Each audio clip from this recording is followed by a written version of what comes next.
Comment la foi peut-elle être une source d'espérance dans l'avenir? Est-ce que Jésus reviendra sur terre?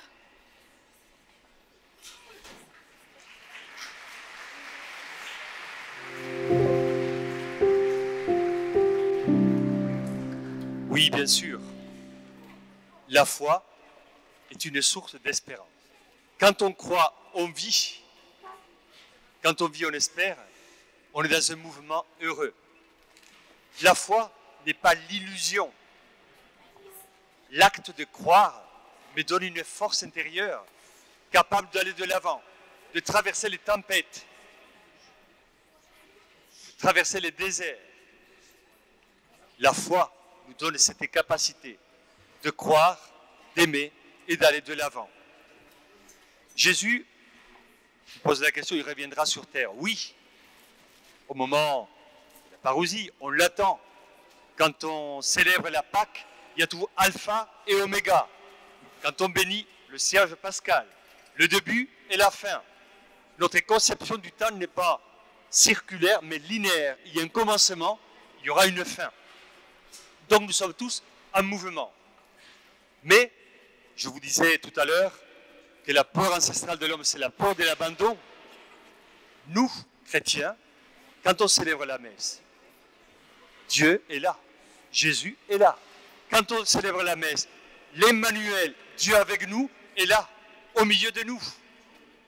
Donc Dieu, Jésus reviendra, mais Jésus est là. Il ne nous a pas abandonnés. Rappelez-vous, face à la peur de l'abandon, je reviens, il y a ces deux textes de l'Évangile qui me parlent et nous parlent. Dans l'Évangile de Jean, Jésus dit, je ne vous laisse pas orphelin, je ne vous laisse pas orphelin. Et dans l'Évangile de Matthieu, à la fin, il dit, allez, je suis avec vous jusqu'à la fin du monde. Jésus est là. Il n'abandonnait pas les siens. Donc notre foi, elle est là. Et à la messe, quand on célèbre la messe, Jésus est là. Jésus se donne, nous pardonne, s'abandonne entre nos mains. Il rentre dans notre histoire. Et souvent, on l'a oublié. C'est là que nous avons un déficit de communication dans notre spiritualité. Quand on fait la communion, ce n'est pas juste la communion, hélas, il y a des curés ici, ils le savent, quand j'étais curé, parfois la communion c'est quoi? À la fin du cycle, on fait la communion, parfois la première communion, la dernière communion, parfois on voit la communion comme un gala de fin d'année, on reçoit plein de cadeaux, et on va au restaurant. La communion, c'est ce Dieu qui plonge dans ma vie, plonge dans mon histoire. Et parfois j'ai des combats, parce que la vie est un combat. Vous savez, je ne suis pas très cinéphile, mais mes neveux m'ont dit, écoutez, on veut voir le Roi Lion. C'était il y a quelques années, le Roi Lion. Bon, on y va. Alors pour mes neveux, vous allez voir le Roi Lion. Mais il y a une phrase au début du film qui m'a marqué. Au début du film, on dit, la vie est un combat. Cette phrase m'a éclairé.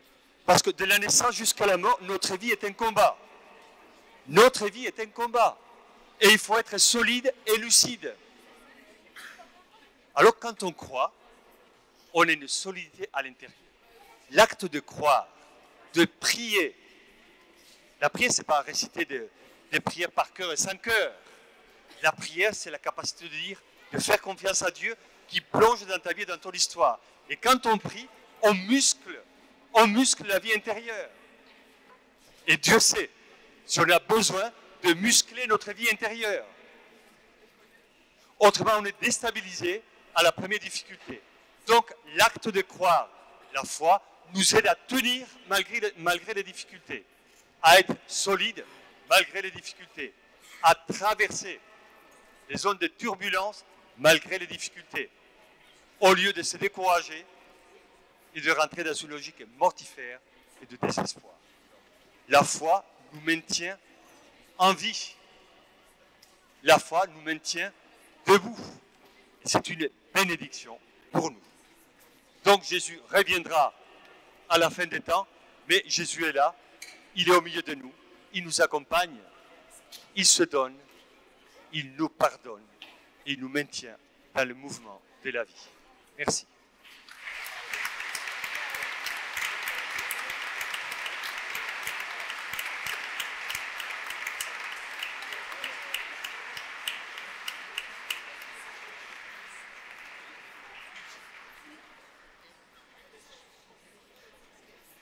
Merci, cardinal Bustillo, pour cet enseignement en réponse aux questions que les jeunes se posent.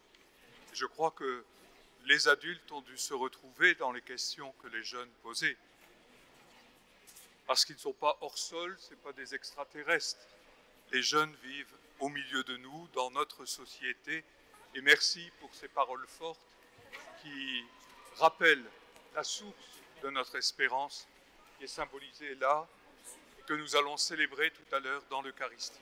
J'invite les jeunes à venir ici. Vous parliez de cadeaux. Ce n'est pas le jour de votre première communion, ni de votre communion, mais il y a un cadeau. Alors, dedans, il y a une gourde. Je sais par expérience que l'évêque de Corse fait beaucoup de routes sous la chaleur, et cette gourde, elle peut être utile pour vous désaltérer sur le chemin.